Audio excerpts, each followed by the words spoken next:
Good morning, young people. Today you're going to be watching a video about solving problems using solution stoichiometry. We didn't do a very good job on our quiz, but we're going to fix it, so don't panic, okay? So here we go. So let's just look at a couple things really quickly. Sorry that some of the graphics are showing up early. Mole relationships. We know that the heart of chemistry is the mole. We call it the mole heart.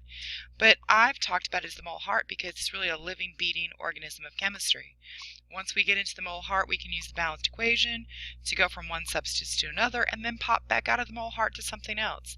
So what are those things that we can pop in and out of? Well, the first thing are representative particles. We know that there are 6.02 times 10 to the 23rd particles. Okay, we can go to liters of gas, but remember, these are only gas liters. If it is not a gas, we cannot use 22.4. I saw a couple of you doing that. Grams, or the atomic mass. We have to use the periodic table to find that, and it's specific to the substance because there are different numbers of atoms of each substance in different compounds. So it's very specific to the substance, which is why we need the periodic table. And then finally, molarity is a new one that we've added for solution stoichiometry.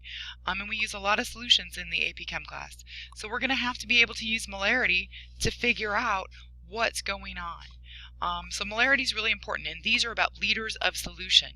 We cannot use this relationship for solution liters. We cannot use 22.4. We must use molarity. We must use molarity. So these four situations are situations in which we can use information from them to go into the mole heart, use a balanced chemical reaction, change to a new substance, and then come back out of the mole heart to find something that we're looking for.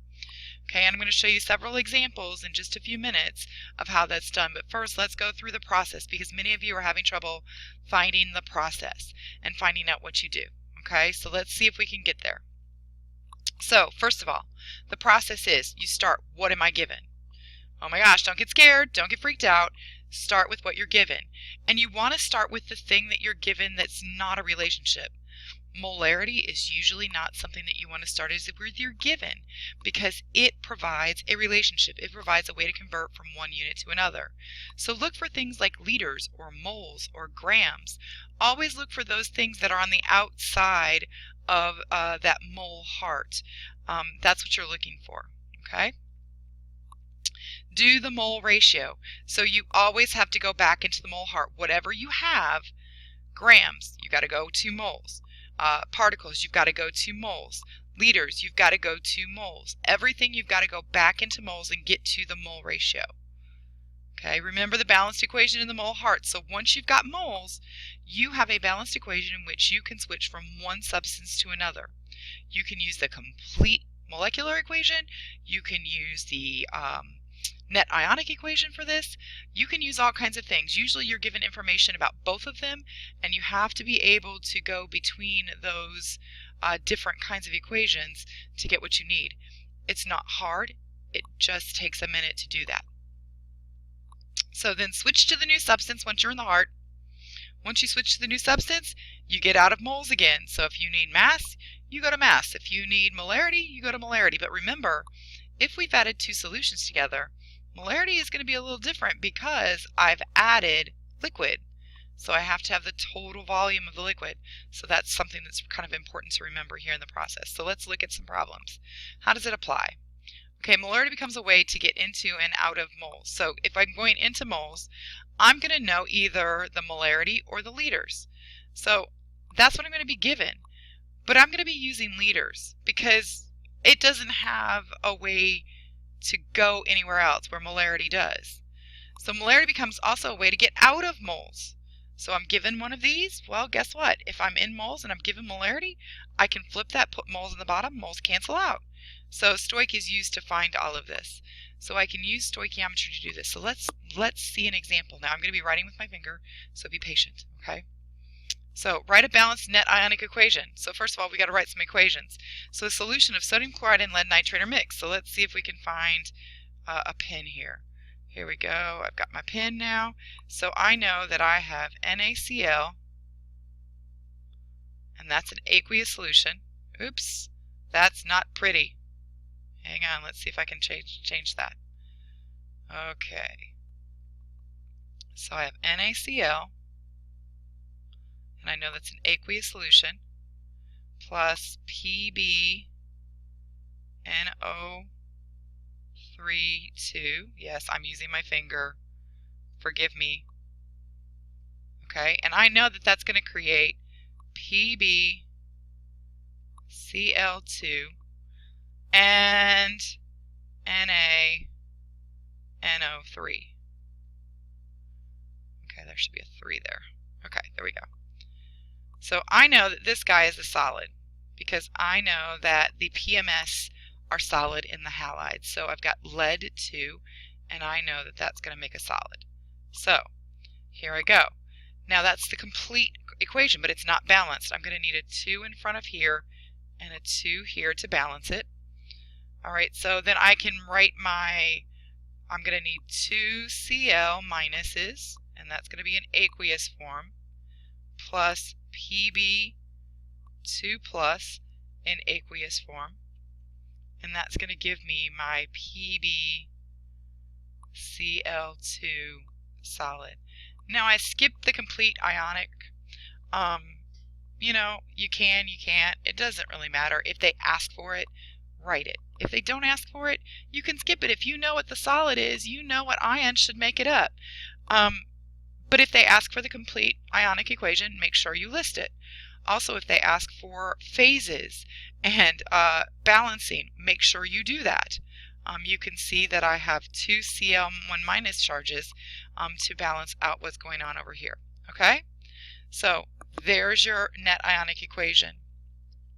So that was step 1. Step 2, find moles from the original solution. So here I have some information. I see I have 125 milliliters of 0.432 molar sodium chloride reacting with 49 milliliters of 0.787 molar lead 2 nitrate. So I start out.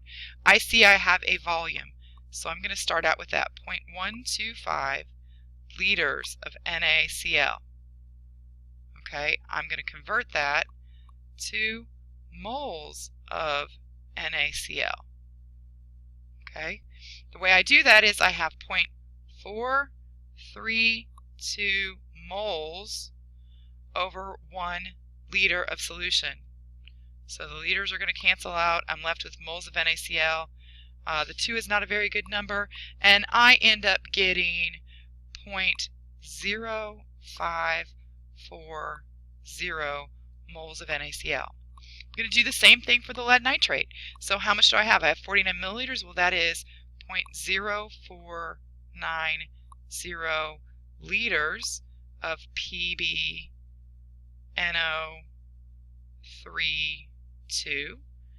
Okay, I'm going to do the exact same thing to find the number of moles of PbNO3.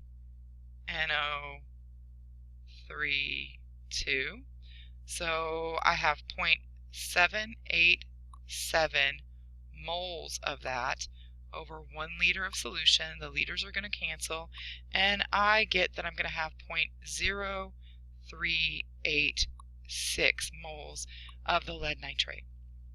Pretty simple. I just used the information that I was given to calculate what I needed. Okay? So what's next? What's next? Step 2. That was step 2. Now we want to see where our problem takes us. So we have all the information that we need. We have the equations, the balanced equations. We have the number of moles of each of those things that we had. So option 1, we can talk about spectator ions. So these things don't react. So you're going to still have the same number of moles as you started with, but now in a different total volume.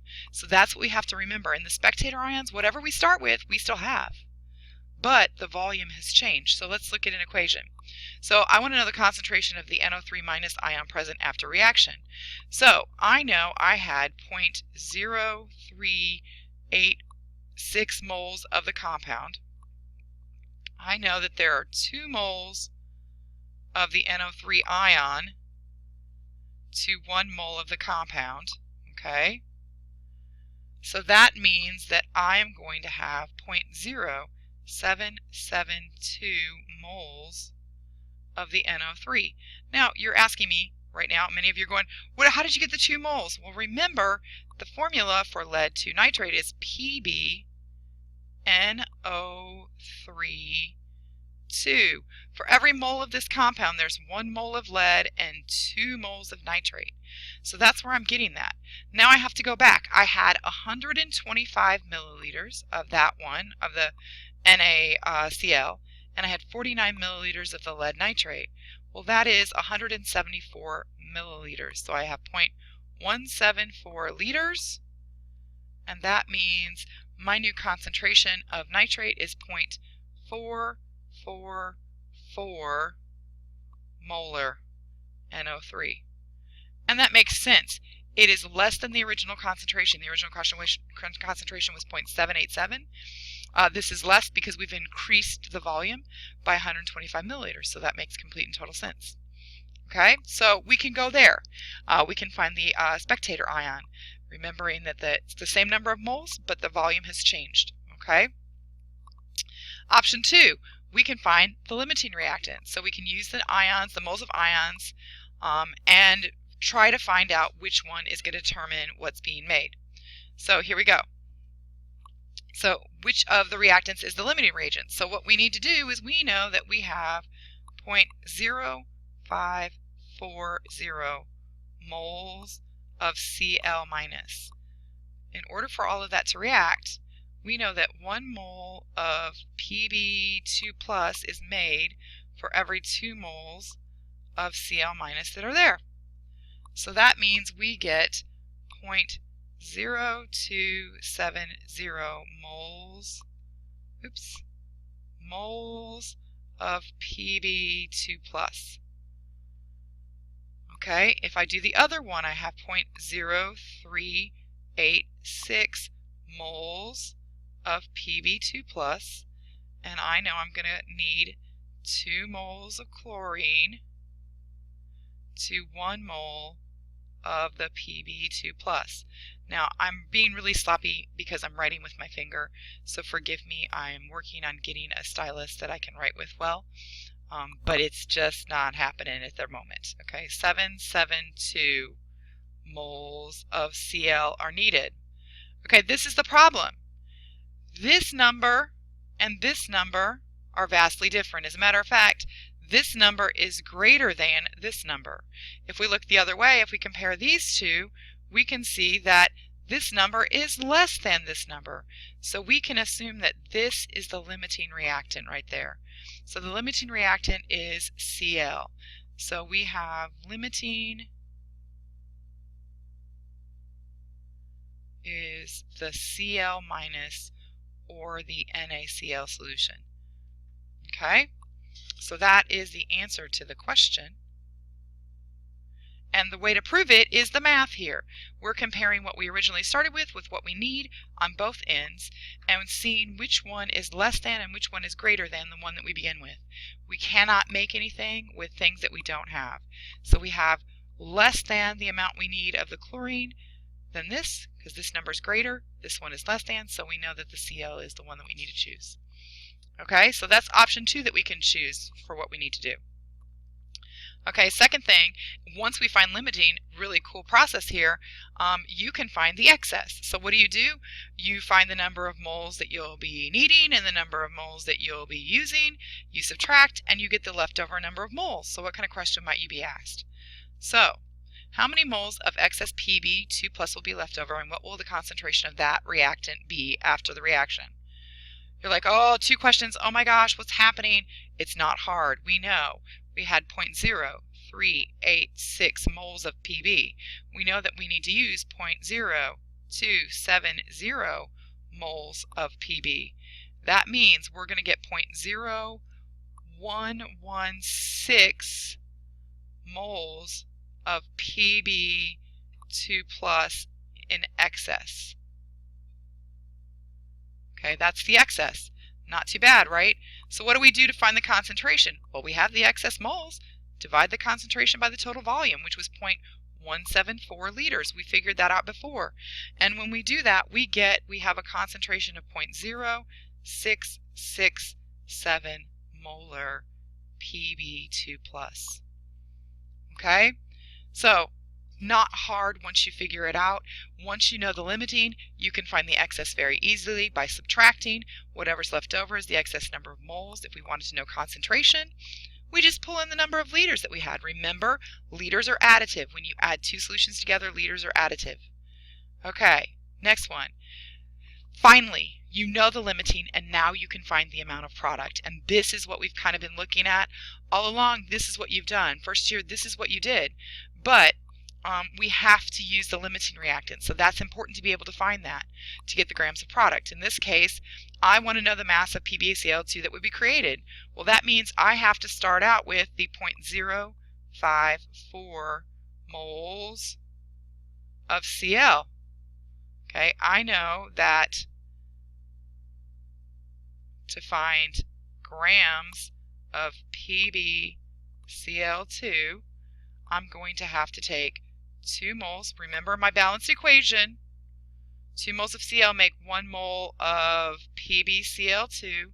My balanced equation is what I'm using here. Then 1 mole of PbCl2. I've got to go to grams now, so moles are gone here. I need to go to grams. So I've got to go to the periodic table. 207.2 plus 35.45 added together will give me 278.10 grams of PbCl2. Moles are gone again, and I end up with 7.51 grams of PbCl2. So you can see I can go anywhere. If I think about that chart that has the mole heart in it, I can start anywhere, go into the mole, do what I need to do in the mole with the balanced equation, come back out anywhere. And all of it is really key to what we're going to be doing all year long. So really mastering this is important, which is why I'm introducing this, making sure you understand that, because we didn't do a very good job on that quiz and we have to do better. So I need you to make sure you get this. We are going to be having a study session probably Monday or Tuesday. I'll be putting out a text tomorrow to find out more time when you are more available. Okay? Thank you very much.